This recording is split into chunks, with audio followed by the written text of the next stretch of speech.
Stepping further into the quiet house, the initial unease that Janelle Kirby and Janice McCall felt at the doorway began to crystallize into a cold, palpable dread.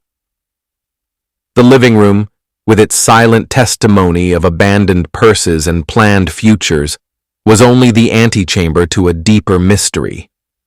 The home seemed to hold its breath, every object in it a clue to a story they desperately didn't want to understand. Their eyes were drawn to a small electronic device on a counter or table, the answering machine. Its small light blinked with a steady, rhythmic pulse. A single message was waiting. In the overwhelming silence, the act of pressing the play button felt like a violation of the scene's sacred stillness, but also a necessity. The machine whirred softly, and then a voice, slurred and confused, crackled into the room. It was a young man, calling at 4:30 in the morning, asking for Suzie. His words, "Bye, I love you," were followed by the click of the hang-up. A moment later, the machine recorded a second call, the same voice now sharp with irritation, snapping at someone in the background. "God damn it, I told you I dialed the wrong number." The message was a jolt of bizarre, mundane reality intruding upon a nightmare. It was proof that the phone had rang twice in this silent house in the pre-dawn hours and had gone unanswered. Whoever was here at 2 or 3 a.m. was gone, or incapable of answering, by 4:30. The message created a terrifying timeline, anchoring the mystery to a specific and very late hour. Leaving the living room, the weight of the silence pulled them toward the bedrooms. Pushing open the door to Sherrill's room revealed a space that felt similarly paused, but with subtle disarray that hinted at something more. The bed was unmade, which for Sherrill might not have been unusual. But it was the throw pillow on the floor that caught the eye. It could have simply fallen, a casual accident of sleep. But in the context of the growing fear, it looked like it could have been knocked loose, a silent witness to a sudden jolt or a struggle. Then, a movement, a faint, almost imperceptible shivering from the dark space beneath the bed. Crouching down, they found Sherrill's small Yorkshire Terrier, Cinnamon. The dog was trembling violently, cowering in the shadows. This was no longer about inanimate objects. This was a living creature reacting to a profound trauma. A dog hides from a threat, from loud noises, from violence. Cinnamon's terror was perhaps the most unequivocal statement in the entire house. Something terrifying and likely violent had happened here. The dog's fear was a raw, emotional confirmation that the absence of the women was not voluntary. The house hadn't just been vacated, it had been violated. The journey into the heart of the mystery led them next to Suzie Streeter's bedroom.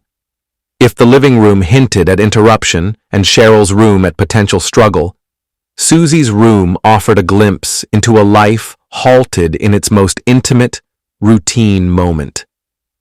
It was here that the abstract fear solidified into a chillingly specific and personal tragedy. The room itself was likely that of a typical 19-year-old, but on that morning, every detail was forensic. The first thing to strike the eye was the dresser. Arranged across its top with a sense of order and habit was Suzie's entire makeup collection. Powders, mascara, lipsticks, each item was placed deliberately, not scattered. This was not the aftermath of a hurried preparation to leave. It was the careful setup of a nightly ritual. It was well known that Suzie had a particular routine. She would meticulously remove the makeup she'd worn to the graduation parties, cleanse face, and then apply a fresh base layer to sleep in, ready for the next day. The scene on the dresser indicated she had completed the first part of this ritual. She had come home, she had begun to unwind, and she had started the process of preparing for bed. She was, in every sense, home for the night. But it was the next discovery that turned concern into cold certainty and became the single most haunting detail of the entire scene. Sitting beside the makeup, or perhaps on a nightstand, were Susie's contact lenses. Next to them was the bottle of solution. To anyone else, this might have seemed trivial. But to those who knew Suzie, it was a deafening alarm bell. She was fastidious about her contact lenses, disciplined to the point of obsession. She suffered from a corneal condition that made her eyes incredibly sensitive. She would never, under any conceivable circumstance, go to sleep with her contacts in. The intense pain and risk of damage would have been unbearable, and she certainly would never have left the house without them, blind and in discomfort. The presence of those two small, curved pieces of plastic on the dresser was more definitive than any forced door or overturned chair. It was absolute, irrefutable proof that Suzie Streeter's night had been violently interrupted. She was in the middle of her routine, had just taken out her contacts, and was presumably about to finish her skincare and go to sleep. Whatever happened, the knock at the door, the sound of breaking glass, the sudden appearance of an intruder, it occurred in this narrow window of time. She did not have time to put her lenses back in. She did not have time to scream for help. She was, in that final moment, trapped in a blurry world, suddenly turned monstrous. Her bedroom was no longer just a room. It was a frozen snapshot of the last seconds of normalcy. The neatly arranged makeup spoke of a future she expected to have. The abandoned contact lenses were the stark, heartbreaking evidence that it was stolen from her. Stepping back out of the oppressive silence of the house, the bright Missouri sunlight felt incongruous, even accusatory. The world outside was carrying on, oblivious to the void within 1717 East Delmar.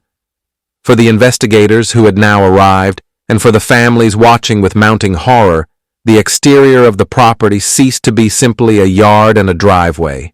It was now a potential crime scene, a landing strip, and an escape route.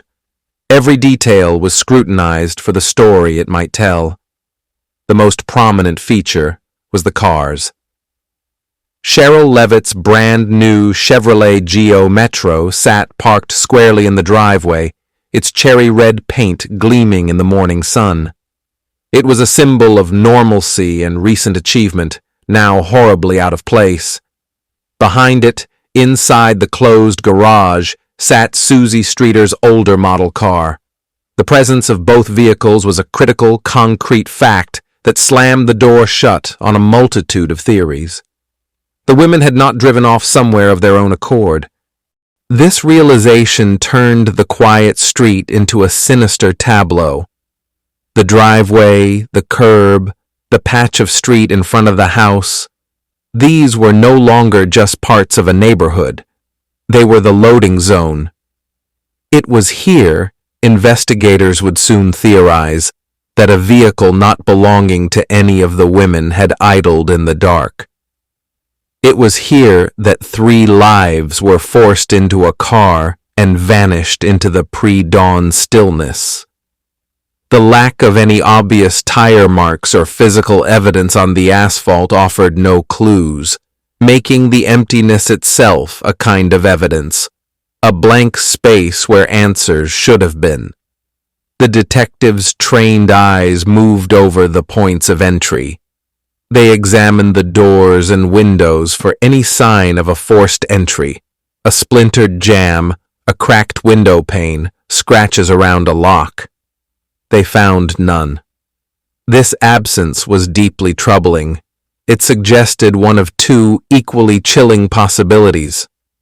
The first was that the perpetrator was let in, perhaps someone known to the women, or that the door was simply unlocked, a common oversight in a quieter time. The second, more sinister possibility was that the initial point of contact wasn't inside the house at all. Perhaps the women were ambushed outside, while saying goodnight to someone, while having a final cigarette on the porch, or as they were arriving home. The broken glass from the porch light, now carefully documented, took on new significance. Was it broken accidentally, or was it smashed to create darkness and confusion, providing cover for an ambush at the very threshold of the home? The exterior of the house, bathed in sunlight, offered no screams, no obvious signs of a fight. It presented only a series of quiet absences, no missing cars, no broken doors, no witnesses to a struggle. But in the context of the horror inside, these absences were deafening. They painted a picture of an efficient, terrifyingly quiet operation that began and ended at this curb, leaving a home full of life frozen in time and 3 women gone without a trace. Thanks for watching. If you enjoyed this video, hit that like button, subscribe, and ring the bell for more. Let me know your thoughts in the comments. I'd love to hear from you. See you in the next one. Bye for now.